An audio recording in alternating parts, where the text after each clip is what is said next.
Record of Lodoss War-Deedlit in Wonder Labyrinth is much more than its unwieldy title. While certainly in the Metroidvania realm, it skews much heavier on the action side, playing a little more like a classic Castlevania title. Comparing it to Symphony of the Night would also be apt. Wonder Labyrinth's division into stages, even with a sprawling map, save points, and teleporters, encourages a quicker pace of play and gives the game a wonderful flow. You don't necessarily need to backtrack here, even if you will be rewarded for doing so.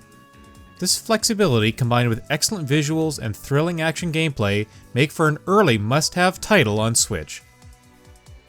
Like me, if you're not familiar with Record of Lodoss War, a fantasy novel series from Ryo Mizuno, you might find the story a little more threadbare, but fortunately there's enough narrative meat on the bone to make the game interesting enough.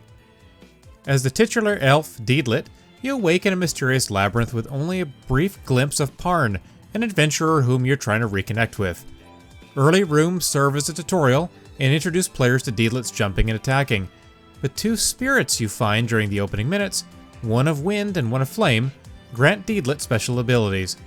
When toggled on, the wind spirit allows you to float in midair, while the flame spirit allows you to destroy certain obstacles, even opening up hidden passages. A bow and arrow serve as both a weapon and an instrument for solving puzzles, as arrows can ricochet off metal walls and be shot through small openings to raise metal gates and lifts. Most enemies can be dispatched with your melee weapon, which you can switch out via the pause menu. Knives, swords, spears, and the like can be acquired through exploration, dropped from enemies, or purchased from the shop. An MP meter can be spent on launching arrows or casting magic spells, which you can collect throughout the labyrinth. Items to increase your max health or magic meter are available for intrepid explorers who don't mind a bit of backtracking, but even though there is an abundance of teleportation rooms that allow return to earlier parts of the map, Wonder Labyrinth doesn't really force you to retread old ground. Colored doors are unlocked by finding their associated switches, but most of the time the doors blocking your path can be opened within the same map area. It's a breath of fresh air after playing something like Metroid Dread, where you constantly take care of unfinished business in new parts of familiar areas. Being divided into 6 total stages makes Wonder Labyrinth stand out among other Metroidvanias, and it's an entirely welcome shift. Each stage is essentially a new area of the map, which on the whole is quite manageable in size if you did want to roam around and find all of its secrets. Most stages contain a boss fight or two, usually against some type of large dragon or a story character your own size. The fights are telegraphed by a green smoke in front of the boss room and a nearby save point. Save points are frequent and refill your HP and MP, and because there's no autosave and a fairly constant threat of death, it's worth returning to them regularly, especially after defeating a boss.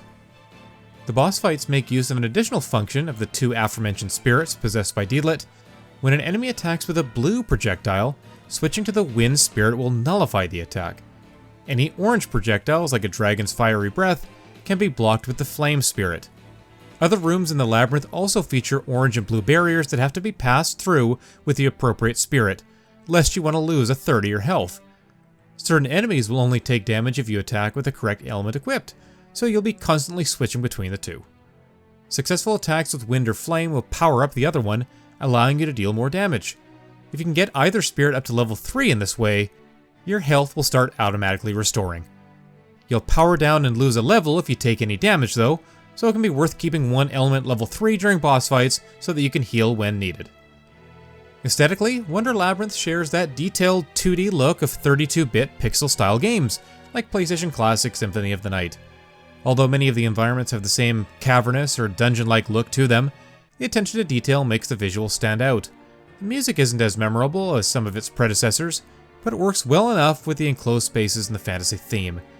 The sound effects are pronounced and add to the enjoyment of the game, and even includes some synthesized voice clips announcing when Deedlit's spirits level up.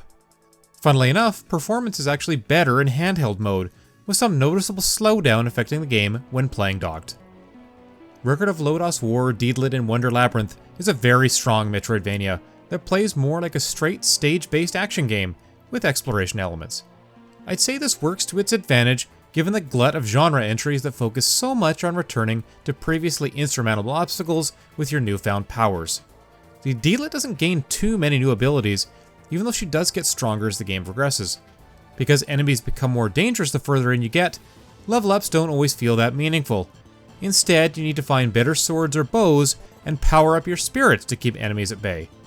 Ultimately though, the minute-to-minute gameplay is fun as hell, and I was a bit disappointed to reach the end credits.